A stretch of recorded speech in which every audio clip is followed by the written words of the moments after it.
முழு மகாபாரதம் தமிழில். இதனை மொழிபெயர்ப்பது அருள் செல்வ பேரரசன். தொடர்வது விராட பருவம் பகுதி 45. தலைப்பு: நீர் ஏன் அலியானீர்? Why did you become a eunuch? Virata Parva section 45. Mahabharata in Tamil. இது கோஹர்ண பருவ தொடர்ச்சி 20 ஆகும். இந்த பதிவின் சுருக்கம்: உத்தரன் அர்ஜுனனிடம் அவன் ஏன் அலியாக நேரிட்டது என்பது குறித்து வினவுவது. அர்ஜுனன் அளிக்கும் விளக்கம். அர்ஜுனன் தனியாகவும் கௌரவர்கள் அணியாகவும் இருப்பதை சுட்டிக்காட்டி உத்தரன் அஞ்சுவது. அர்ஜுனன் உத்தரனுக்கு துணிவூட்டி தேரை நடத்தச் செய்தது. உத்தரன் அர்ஜுனனிடம் சொன்னான்: ஓ வீரரே, அர்ஜுனரே, என்னை தேரோட்டியாக கொண்ட இந்த பெரிய தேரில் ஏறும். எதிரி படையின் எந்த பகுதிக்குள் நீர் ஊடுருவ வேண்டும். உம்மால் கட்டளையிடப்படும் நான் உம்மை அங்கே அழைத்துச் செல்வேன் என்றான் உத்தரன். அர்ஜுனன் உத்தரனிடம் சொன்னான்: ஓ மனிதர்களில் புலியே உத்தரா, நான் உன்னிடம் மன நிறைவு கொண்டேன். அஞ்சுவதற்கான எந்த காரணமும் உனக்கில்லை. ஓ பெரும் வீரா, நான் உனது எதிரிகளை போர்க்களத்தில் முறியடிப்பேன். ஓ வலிய கரங்கள் கொண்டவனே, நீ வசதியாக சுகமாக இரு. நடக்கவிருக்கும் அடிதடிச் சண்டையில் பயங்கரமான பெரிய சாதனைகளை செய்து நான் உன் எதிரிகளுடன் போரிடுவேன். எனது தேரில் அந்த அம்பரா தூணிகள் அனைத்தையும் விரைந்து கட்டு. அவற்றுக்கிடையில் இருக்கும் தங்கத்தால் அலங்கரிக்கப்பட்டதும் முனை பளபளப்பாக்கப்பட்டதுமான ஒரு வாளை பட்டாக்கத்தியை எடுத்துக்கொள் என்றான் அர்ஜுனன். வைசம்பாயனர் ஜனமேஜயனிடம் தொடர்ந்தார். அர்ஜுனனின் இந்த சொற்களை கேட்ட உத்தரன் அனைத்து சோம்பலையும் கைவிட்டான். மரத்திலிருந்து விரைந்து இறங்கி தன்னுடன் அர்ஜுனனின் ஆயுதங்களை கொண்டு வந்தான். பிறகு அர்ஜுனன் அவனிடம் அந்த உத்தரனிடம் சொன்னான்: நான் கௌரவர்களுடன் போரிட்டு உனது பசுக்களை மீட்டேன். என்னால் பாதுகாக்கப்பட்ட நிலையில் இந்த தேரின் மேல் பாகம் உனக்கு ஒரு அரணாக இருக்கும். வழிகளும் குறுகிய சந்துகளும் மற்றும் தெருக்களின் இதர பகுதிகளும் அந்த அரண், அந்த கோட்டை கொண்ட நகரத்தின் மாளிகைகளாக இருக்கும். இந்த எனது கரங்கள் அந்த அரணின் மதில்களாகவும் நுழைவாயில்களாகவும் இருக்கும். இந்த திரிதண்டமும், அதாவது ஏற்கலப்பை போன்ற இந்த தண்டமும் எனது அம்பரா தூணியும் எதிரிகள் அணுகாதபடி தற்காப்பு படைகளாக அமையும். ஒற்றையானதும் பிரம்மாண்டமானதுமான எனது இந்த பதாகையே, இந்த கொடியே உனது நகரத்தில் இருக்கும் அனைத்து கொடிகளுக்கும் சமமாக இருக்காதா? இந்த எனது வில்லின் நான் கவன்பொறிகளாகவும், அதாவது உண்டிவில் போன்று கோட்டை மதில்களில் பொருத்தப்படும் ஒரு பொறி, கவன்பொறிகளாகவும் தகரிகளாகவும் செயல்பட்டு முற்றுகையிட்டிருப்போரின் ஆவிகளின் மீது ஏவுகணைகளை உமிழும். தூண்டப்பட்ட எனது கோபம் அவ்வரணை வல்லமை மிக்கதாகச் செய்யும். அப்போது இடும் எனது தேர் சக்கரங்களின் சடசடப்பொலி உனது தலைநகரின் பேரிகைகளை ஒத்திருக்காதா? காண்டீவம் தாங்கிய என்னால் ஓட்டப்படும் இந்த தேர் எதிரி படையால் வீழ்த்த முடியாததாக இருக்கும். ஓ விராடனின் மகனே உத்தரா, உனது அச்சங்கள் விலகட்டும் என்றான் அர்ஜுனன். உத்தரன் அர்ஜுனனிடம் சொன்னான்: நான் இவற்றைக் கண்டு இனியும் அஞ்ச மாட்டேன். போரில் கேசவனுக்கும் அந்த கிருஷ்ணனுக்கும் இந்திரனுக்கும் உள்ள உறுதியை போன்ற உமது உறுதியை நான் அறிவேன். ஆனால் இவற்றை நினைத்து பார்க்கும் போது நான் தொடர்ந்து மனக்குழப்பத்துக்கு உள்ளாகிறேன். ஒரு நிச்சயமான முடிவுக்கு வர இயலாத மூடனாக இருக்கிறேன்.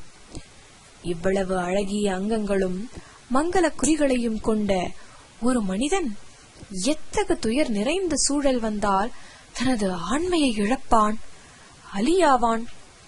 உண்மையில் உம்மை கண்டால் மகாதேவனோ, அந்த சிவனோ, இந்திரனோ, கந்தர்வர்களின் தலைவனோ, அந்த குபேரனோ, மூன்றாவது பாலின போர்வையில் மாறுவேடத்தில் வசிப்பது போல தெரிகிறது என்றான் உத்தரன். அதற்கு அர்ஜுனன் உத்தரனிடம் சொன்னான், நான் எனது அண்ணனின் யுதிஷ்டரின் ஆணையை ஏற்றுக்கொண்டு ஓராண்டு முழுவதும் இந்த நோன்பை நோற்று வருகிறேன் என்பதை உனக்கு உண்மையாகச் சொல்கிறேன். ஓ வலிமை மிக்க கரங்கள் கொண்டவனே உத்தரா, உண்மையில் நான் அலி இல்லை. ஆனால் இன்னொருவரின், அந்த ஊர்வசியின் விருப்பத்திற்கு சாபத்துக்கு அடிபணிந்தும் அறத்தகுதிகளில் விருப்பம் கொண்டுமே நான் இந்த அலித்தன்மை ஏற்கும் நோன்பை நோற்று வந்தேன். ஓ இளவரசே உத்தரா, நான் இப்போது அந்த நோன்பை முடித்துவிட்டேன் என்பதை அறிந்து கொள் என்றான் அர்ஜுனன். உத்தரன் அர்ஜுனனிடம் சொன்னான், இப்போது என் சந்தேகம் முற்றிலும் ஆதாரமற்றது என்று என்னை காணச் செய்ததால் ஒரு மகத்தான உதவியை இன்று நீர் எனக்கு செய்திருக்கிறீர். உண்மையில் ஓ மனிதர்களில் சிறந்தவரே அர்ஜுனரே, உம்மை போன்ற ஒரு மனிதன் அலியாக இருக்க முடியாது.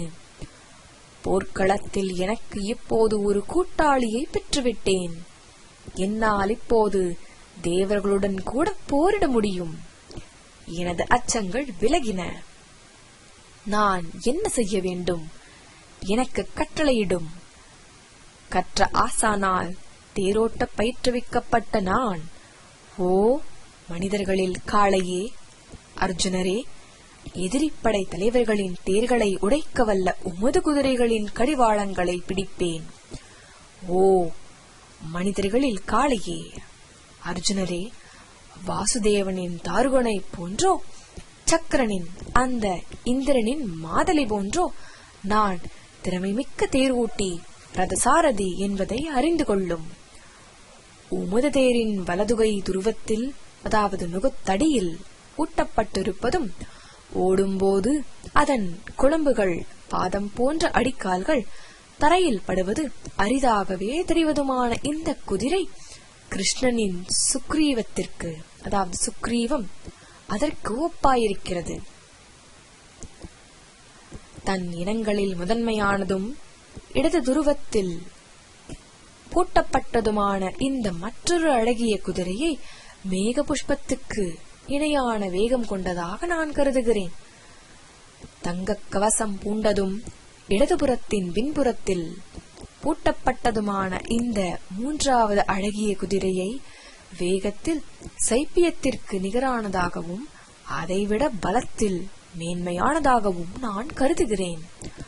வலப்புறத்தின் பின்புறத்தில் பூட்டப்பட்டிருக்கும் இந்த நான்காவது அழகிய குதிரையை வேகத்திலும் பலத்திலும் வலாகத்திற்கு, அதாவது வலாஹகம், அதற்கு மேன்மையானதாக நான் கருதுகிறேன்.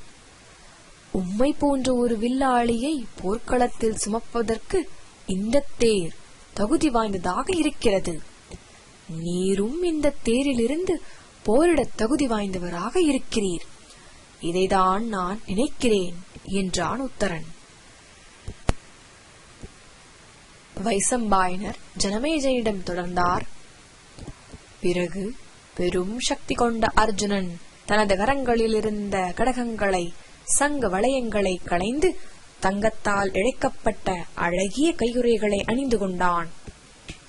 பிறகு சுருண்ட தனது கரிய கூந்தலை ஒரு வெண்துணியால் கட்டினான். பிறகு முகம் கிழக்கு பார்த்தபடி அந்த அற்புத தேரில் அமர்ந்த வலிமை மிக்க கரங்கள் கொண்ட அந்த வீரன் அர்ஜுனன் தனது உடலை சுத்திகரித்து ஆன்மாவை குவித்து தன் மனதில் தனது அனைத்து ஆயுதங்களையும் நினைவு கூர்ந்தான், அதாவது தியானித்தான். அனைத்து ஆயுதங்களையும் வந்து அரச மகனான பார்த்தனிடம், அந்த அர்ஜுனனிடம், ஓ ஒப்பற்றவனே அர்ஜுனா, நாங்கள் இங்கே இருக்கிறோம். ஓ இந்திரனின் மகனே, நாங்கள் உனது பணியாட்கள் என்று சொல்லின. அவற்றை வணங்கிய பார்த்தன் அந்த அர்ஜுனன் அவற்றை தனது கரங்களில் பெற்றுக்கொண்டு அவற்றிடம், அந்த ஆயுதங்களிடம், எனது நினைவில் வசிப்பீர்களாக என்றான் அர்ஜுனன். தன் அனைத்து ஆயுதங்களையும் அடைந்த அந்த வீரன் அர்ஜுனன் மகிழ்ச்சியாக திரிந்தான். விரைந்து தனது வில்லான காண்டீவத்தில் நாணேற்றி அதில் நானொலி எழுப்பினான். அவ்வில்லின் நானொலி இரு பலமிக்க காளைகளின் மோதலைப் போல் அதிக ஒலியுடன் இருந்தது. அப்படி பூமியை நிறைத்த அவ்வொலி பயங்கரமானதாக இருந்தது.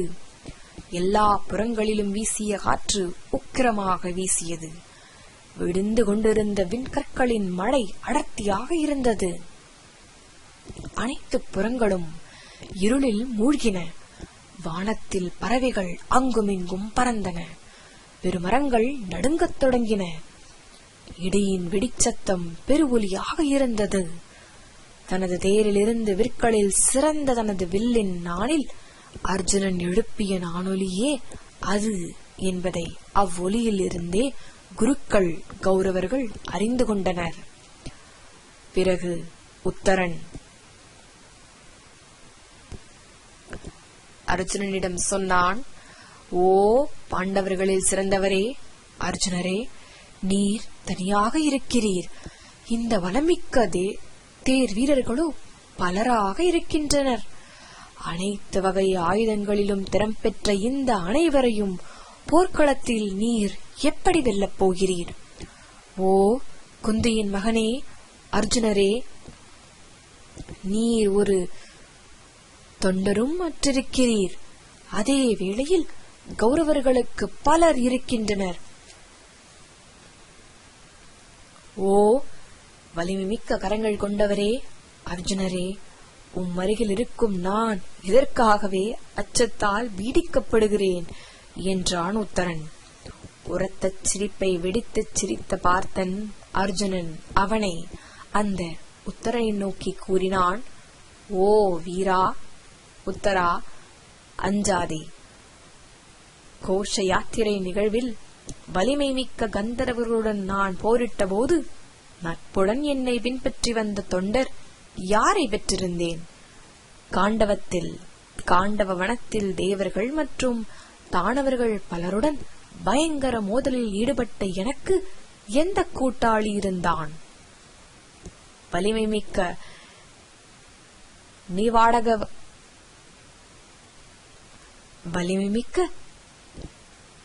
நிவாட கவசர்கள் மற்றும் பௌலோமர்களுடன் தேவர்களின் தலைவன் அந்த இந்திரன் சார்பாக நான் போரிட்ட போது எனக்கு எந்த கூட்டாளி இருந்தான்? ஓ குழந்தாய் உத்தரா, பாஞ்சால இளவரசியின் திரௌபதியின் சுயம்வரத்தில் எண்ணற்ற மன்னர்களுடன் நான் மோதிய போது அந்த போர்க்களத்தில் எனக்கு எந்த கூட்டாளி இருந்தான்? ஆசான் துரோணராலும் சக்கரனாலும் அந்த இந்திரனாலும் வைஸ்ரவணனாலும் யமனாலும் வருணனாலும் அக்னியாலும் கிருபராலும் மதுகுலத்தின் கிருஷ்ணனாலும் பிணகை தாங்கியாலும் அதாவது சிவனாலும் ஆயுதங்களில் பயிற்றுவிக்கப்பட்டிருக்கும் போது நான் ஏன் இவர்களுடன் போரிட முடியாது? எனது தேரை விரைந்து நடத்து, உனது இதய நோய் அகலட்டும் என்றான் அர்ஜுனன். இத்துடன் விராட பருவம் பகுதி 45 நீர் ஏன் அழியானீர் இப்பதிவு நிறைவுற்றது.